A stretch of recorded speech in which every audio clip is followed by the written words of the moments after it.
Ciao, buongiorno. Speriamo che il pensiero di oggi vi piaccia.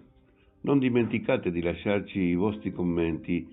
Scriveteci da dove venite, da dove ci ascoltate e se avete dei suggerimenti vi ascoltiamo. Pensiero del giorno, sabato 20 settembre. Incoraggiare. Una legge incisa nel cuore di ciascuno. Tutto ciò che volete che gli uomini facciano a voi, anche voi fatelo a loro. Questa è la legge e i profeti. Matteo, capitolo 7, versetto 12. Amiamo così ogni prossimo che incontriamo durante la giornata. Immaginiamo di essere nella sua situazione e trattiamolo come vorremmo essere trattati noi al suo posto.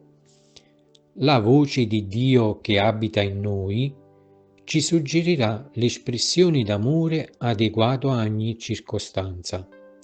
Il prossimo ha fame. Pensiamo, io ho fame, e diamogli da mangiare.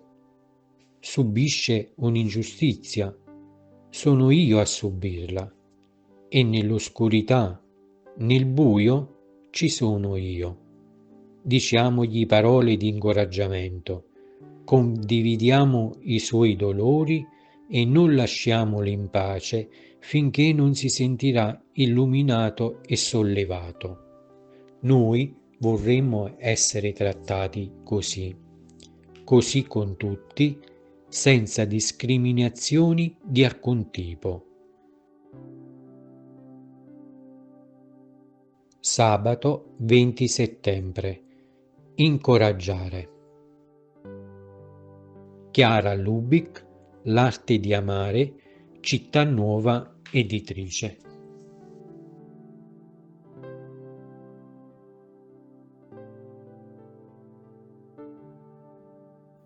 Parola di vita, settembre 2025. Rallegratevi con me perché ho trovato la mia pecora, quella che si era perduta. Vangelo secondo Luca, capitolo 15, versetto 6. Non dimenticate di lasciare un like se vi piace e di abbonarvi e di consigliarlo a qualcuno. Ottimo, vi aspettiamo anche domani. Abbracci e cordiali saluti.